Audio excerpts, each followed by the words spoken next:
Good morning, good evening, good afternoon, wherever you are. I hope you're having an amazing day. It is Sunday, January 25th, 2015, and today we're going to continue with the Book of Wisdom on chapter 13. Surely vain are all men by nature, who are ignorant of God, and could not out of the good things that are seen know him that is. Neither by considering the works did they acknowledge the workmaster, but deemed either fire or wind, or the swift air, or the circles of the stars, or the violent water, or the light of heaven, to be the gods which govern the world. With those with whose beauty is they being delighted, took them to be gods. Let them know how much better the Lord of them is. For the first author of beauty hath created them. But if they were astonished at their power and virtue, let them understand by them how much mightier he is that made them. For by the greatness and beauty of the creatures,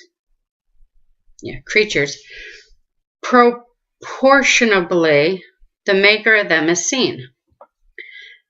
But yet for this they are the less to be blamed, for they were peradventure seeking God, desirous.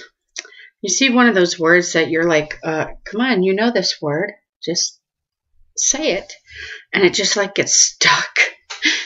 And desirous to find him.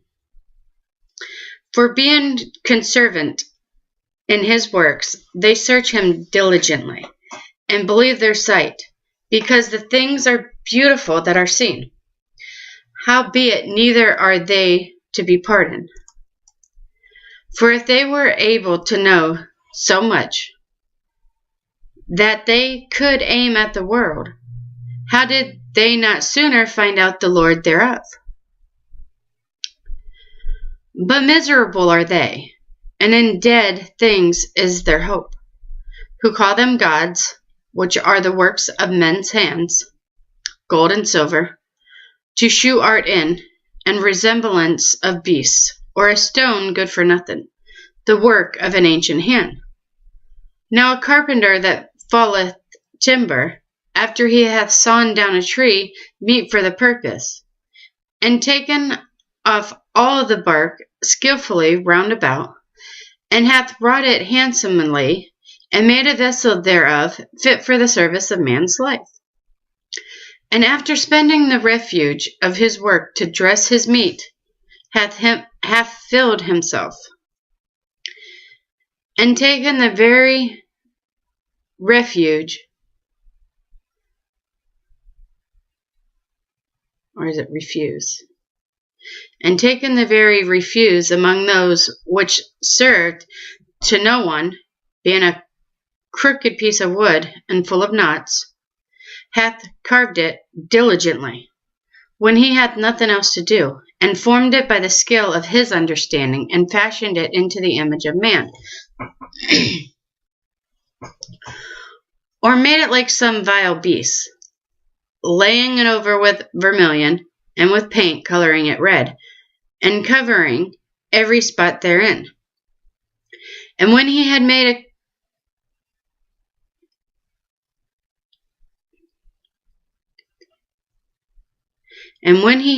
a convenient room for it, set it in a wall, and made it fast with iron. For he provided for it that it might not fall, knowing that it was unable to help itself, for it is an image, and hath need of help. Then maketh he prayer for his goods, for his wife and children, and is not ashamed to speak to that which hath no life. For health he called upon that which is weak, for life prayeth to that which is dead. For aid humbly beseecheth that which hath least means to help. And for a good journey he asked of that which cannot set a foot forward. And the last verse for chapter 13, and for gaining and getting, and for good success in his hands, asketh ability to do of him that is most unable to do anything. This is one of those chapters where I'm going to have to reread it and